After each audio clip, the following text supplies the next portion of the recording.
Hello, namaste, assalamu alaikum. My name is Farheen Khan, and you're watching the AZEEZA show.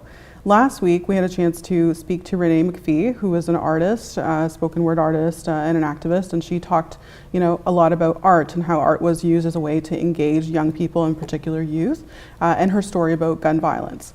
So today, we're actually going to talk to a panel of men who I'm very excited to have on the show. Thank you, Adil, for being here, and Javon and Waleed.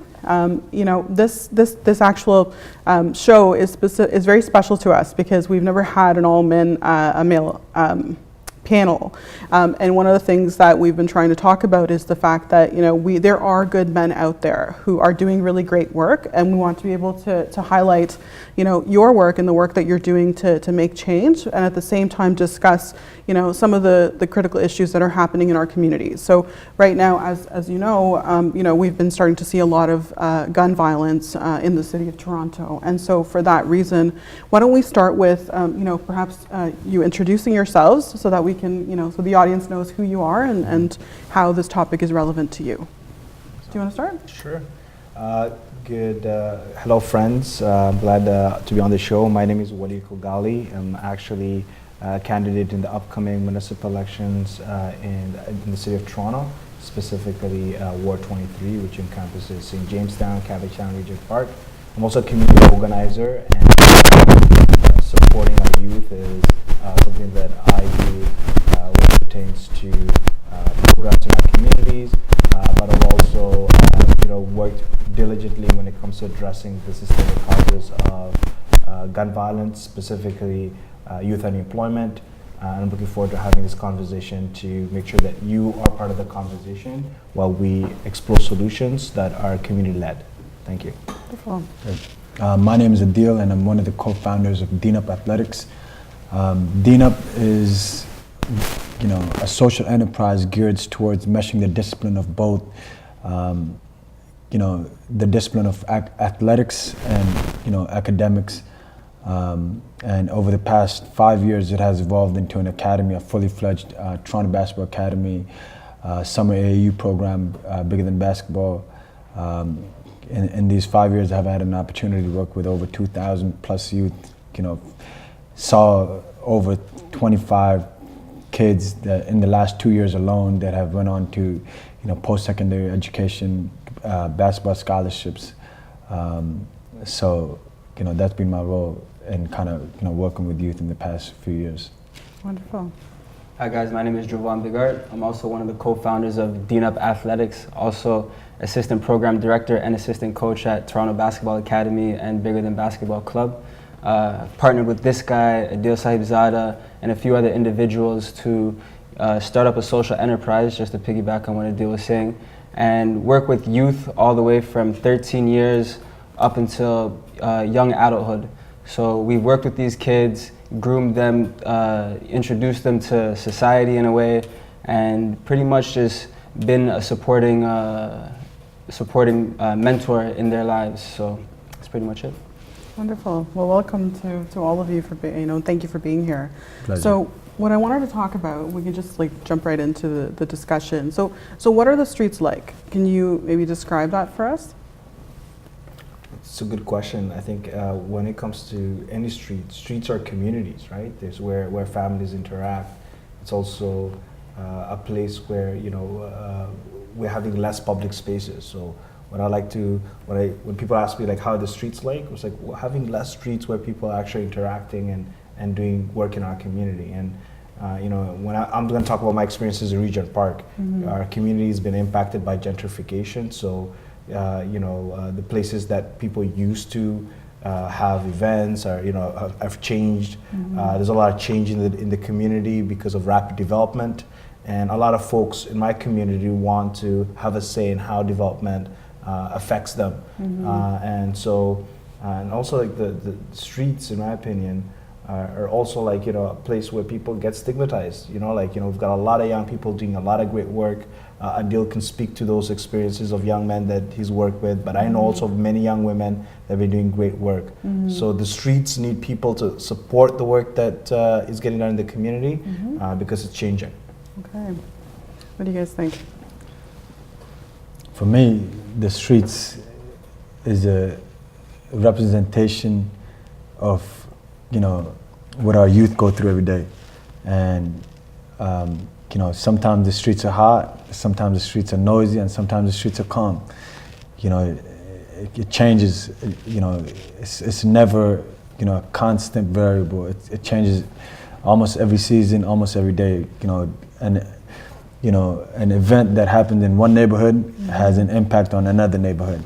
You know, just kind of looking at it from a different angle. You know, although there's a lot of positive work going on, but there's also like, you know, it's little disturbances that, you know, create tension within our streets that we kind of, you know, think about or kind of talk about and focus more on when we think about the streets. You know,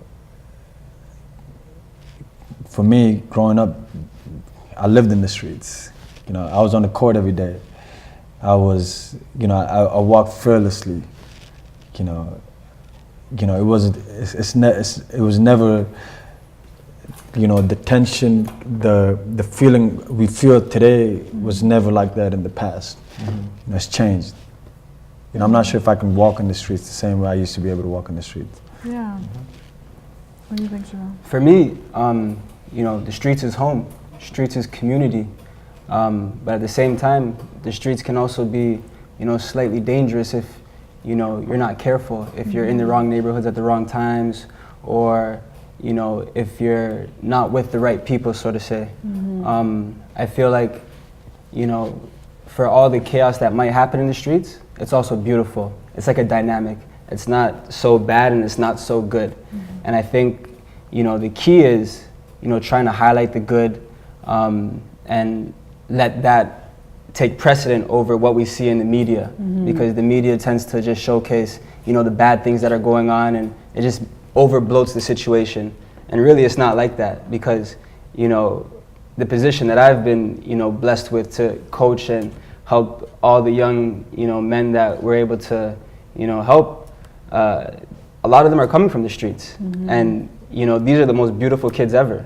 You know, if you see them, you know, your first glance, you might be a little intimidated, but once you talk to them, they're beautiful souls. And they're coming from these streets, and they represent the streets.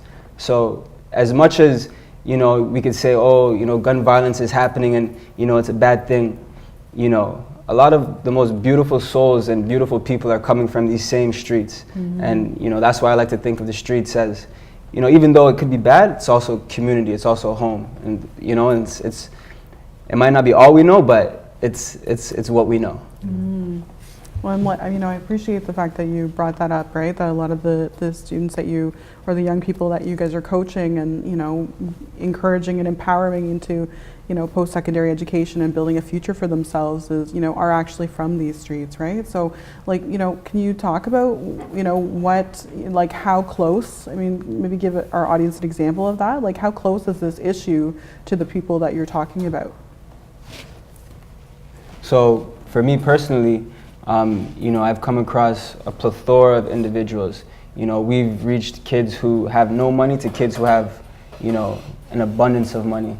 And, you know, we're able to, you know, get those different groups of kids together to, you know, and to be together and play basketball together and to, you know, have a good time together and also grow up together.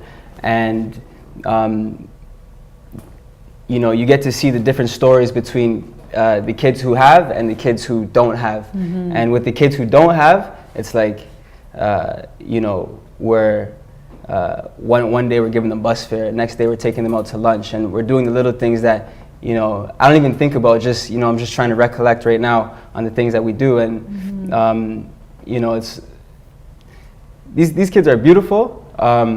Their stories aren't always the easiest how do I say, to explain, but like I'll give you an example. So we have this one kid who in grade 8, he had all the potential in the world. You know, he was probably one of the highest ranked players in his age group at the time. And, you know, you could see that his upbringing wasn't the most stable. His, you know, single parent household, you know, not able to really have that guidance at the home. And that led him to, let's say, not being able to, you know, achieve things that a kid who has 2 parents at home would be able to achieve.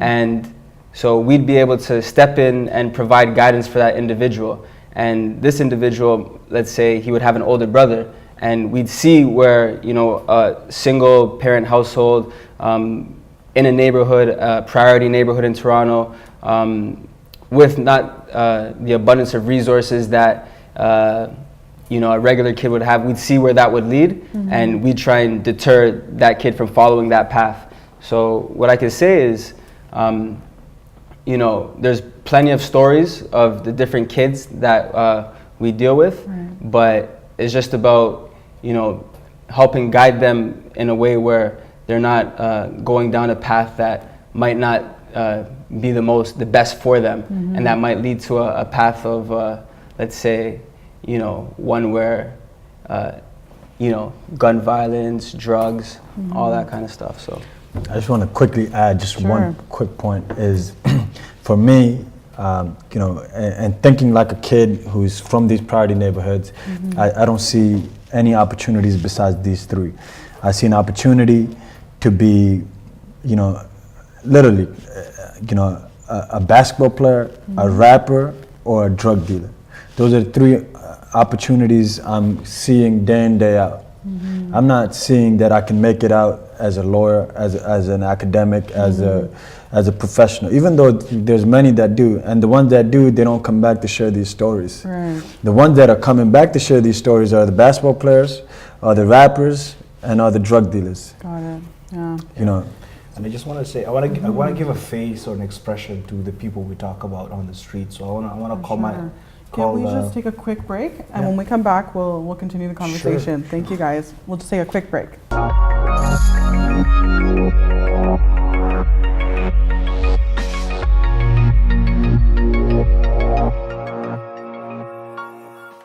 Welcome back. We're watching the AZEEZA show, and we're talking about the issue of gun violence. And so, Waleed, you had a point to make. Yeah, my point was simple: is that we need to start humanizing the victims of gun violence. You know, I like to start off by, talking about one recent victim. His name was Ali, and you know, he was looking for opportunities. You know, there was not much mentorship available in the community, and those are the things that we need to start investing in. You know, having more cops on the street is not a solution. We need to invest in our communities, and the way we go about doing that is making sure that, first of all, that our children are supported at a young age, you know, from their early teens to when they access opportunities through university or college. The other things, we need to make sure there's good jobs in the communities for them to access as well, right?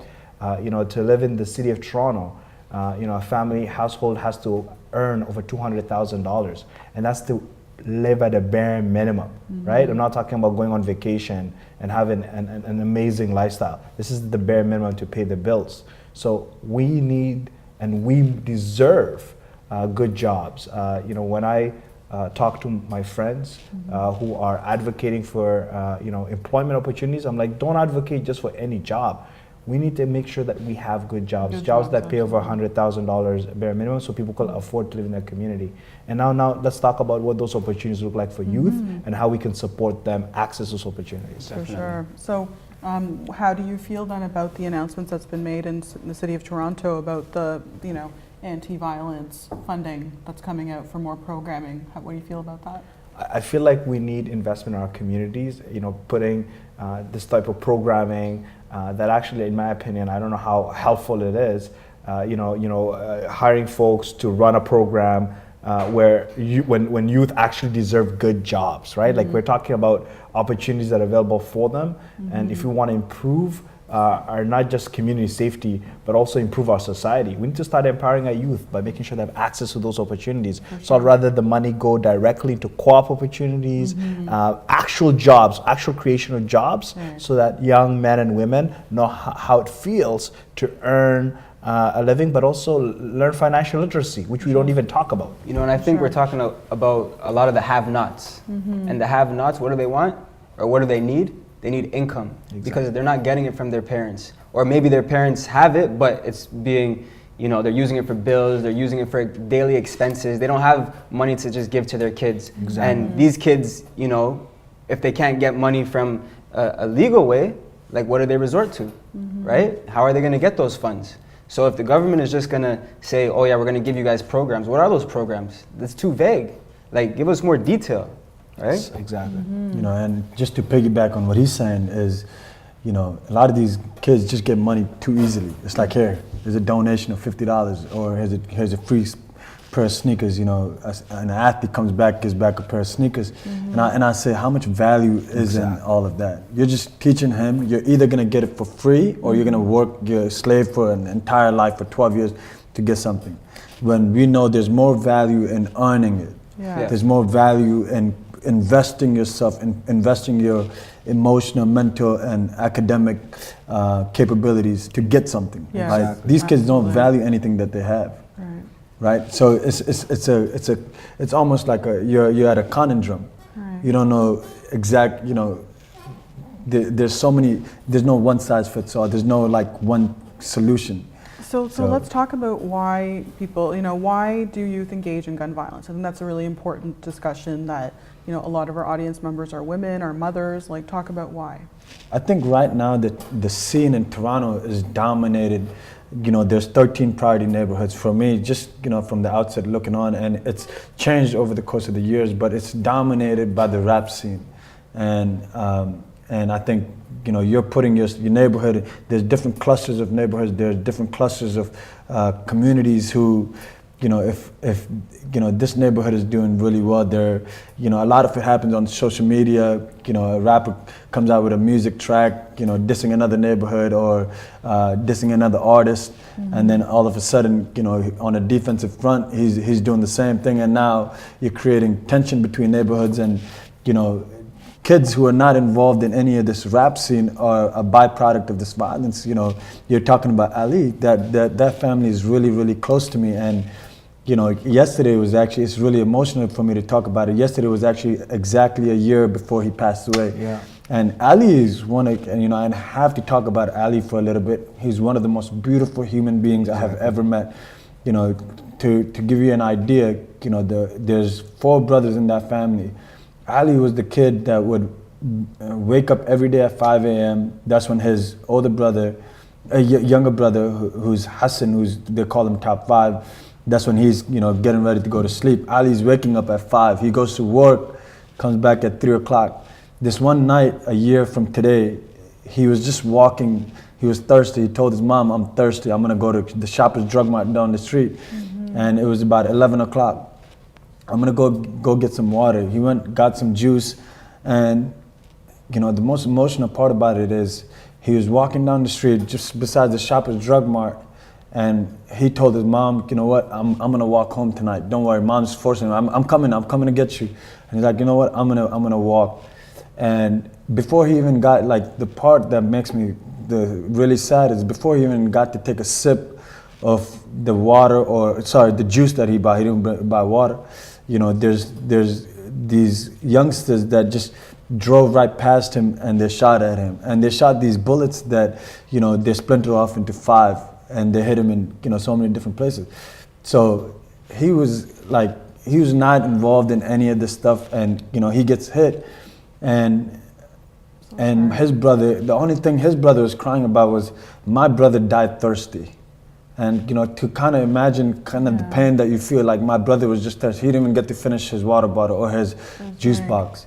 And for me, that's so heartbreaking, because immediately the next day, Toronto Star puts out a picture. You know, they found the worst picture. It was like a mugshot of this kid, one of the most beautiful kids I've ever met. And I'm like, you know, this is not the same kid. And then the next day, Toronto Community Housing, instead of telling the family, hey, we're going to honor your son's death by, providing, funeral support, they're telling him, we believe he was involved in violence.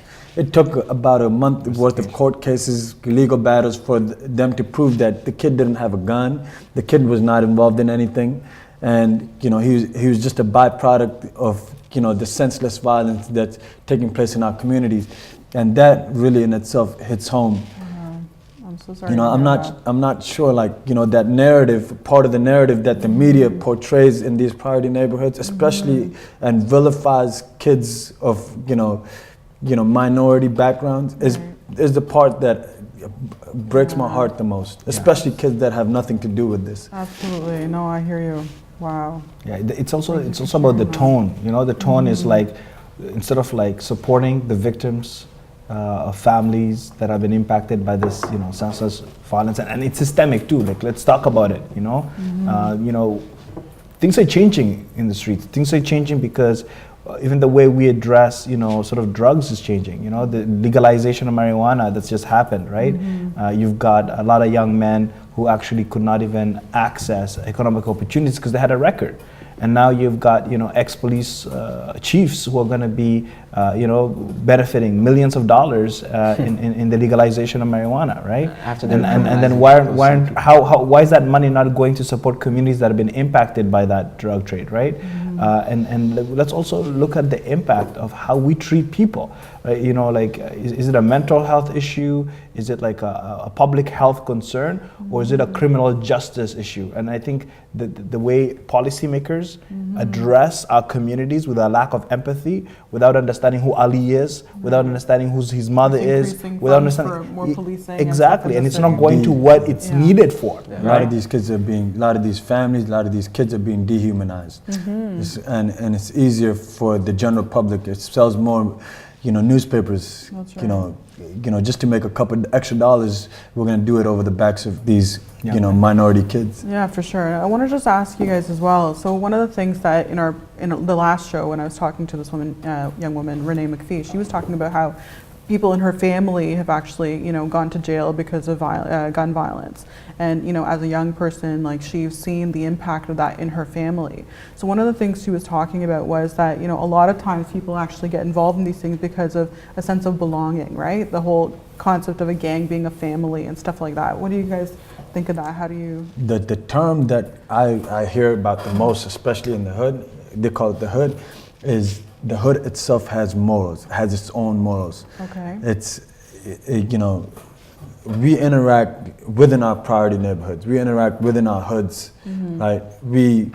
It's like, why am I gonna tell? Like, there's like that, lack of trust. We don't have enough of trust, transparency, or that commitment from the security forces, from the government. Like the kids and the parents, they don't feel like they could trust, the authorities. Right. If I tell them something, how are they going to protect me? They might just get information and they might make a couple of arrests, but once that kid comes out, or once they find out that I was the one that told them, then I'm at risk. Yeah, and we also have police officers that are not acting in an ethical manner, right? Like, we've got young men who've straight up come up to me and said, listen, that cop, I don't trust, I can't be in places where that police officer is there because they feel threatened by their presence, and it's hard for even us to have events where youth are actively involved because, there's so many, the police are always there. They're trying to prove that they're on the streets doing community work when that has to be at an invitation, The youth have to be comfortable to invite the police over to be part of the event or because some folks just don't feel comfortable, and that's a reality. Like that's what's happening. And it shouldn't be that way. There's some wonderful cops. There's some wonderful police officers that do some great work. There's some police officers that come to my gym and want to play games with my kids. Right. They want to build relationships. They want to build rapport. Right. Exactly. But I'm not sure if every person is committed to building rapport. That's more preventative than trying to cure the problem after this fact of the matter. Yeah. Like for these cops, like is it just a job, or like are you actually invested in the community? Yeah. Because like for me, like I can say like this basketball thing is a job, but more than that, like, I'm invested in these kids. I'm invested in this community. This is why you're and I big into believe it's a basketball. holistic approach, right? Like, For sure. we do our part by, you know, getting these kids to do something that they love and help them excel in that, and hopefully let that get them academic opportunities afterward. Right. And are these cops doing the same thing? Not to say that make these kids better at basketball, but like, are you in the community saying, hey, how's it going? Right. Just simple things like that. And build a relationship. You know, for sure. like Adil said, building rapport, like the simple things, not coming in all macho, hacho, you know, dressed in like your full uniform, and like those uniforms are intimidating. Like, I see those uniforms and I'm intimidated. Especially from youth who've come from places where there war, you know, it's traumatic. Like, come dressed down. Like, you don't have to be in a uniform all the time. Like, show the community that, hey, even though I'm a cop, you know, my 9 to 5. Yeah. After that, I'm a regular guy just like you. For sure. I'm a regular guy just and like it's you. really simple. You have to get street creds. To get a pass over there, you have to get street creds. And the only way you get street creds and to be just completely blunt is when you save a kid, you invest in a kid, and you work with a kid. Those are the ways you're gonna get the trust of a community. For me, and you know, for me, to be honest, to be involved in some very volatile communities, I had to, you know, have my entire car broken, and you know, I worked with the kid. Dead serious. Like, my windshield was broken. It took me about $1,500 to fix it. I had to be in the middle of like literally middle of a brawl with two of us, and try to save a kid. And I jumped on top of him, and you had about 60 kids swarming me to try to get after this kid. And then the third thing was, you know, create scholarship opportunities for these kids and stay involved in their lives once they get a scholarship. A lot of people, once they get them to school, you're done. There's no more connection. For me, no, this is when our real work starts. Well, exactly. Like, what courses are they taking? How are they doing in these courses? Are they passing? And then, because otherwise somebody else is going to do them for them. And the coaches at the next level, for me in basketball, all they care about is he going to be eligible to play for me tomorrow? Right. That's it. They don't care about what he's taking. They don't care if he needs to become a teacher. And the kids don't care. They also care about, are we going to be eligible to play tomorrow? So for me, my role is, can I choose some courses for this kid? Can I create a career path for these kids? I don't know a whole lot, but I know at the very least I can help them become teachers. I can help them become, you know, sound students. I can help them get a degree, and then connect them to resources that I have access to, and hopefully they have a more fruitful future. Wonderful. And they can continue the same path that we're doing, help the next generation. So for sure. Well, you know what? We've run out of time. I want to thank all of you for being here. This was a really great discussion. You know, please keep doing what you're doing, and you know, check out the websites will be listed as well on the show. So please check it out. Thank you again to our audience, and I look forward to seeing you next week. Take care.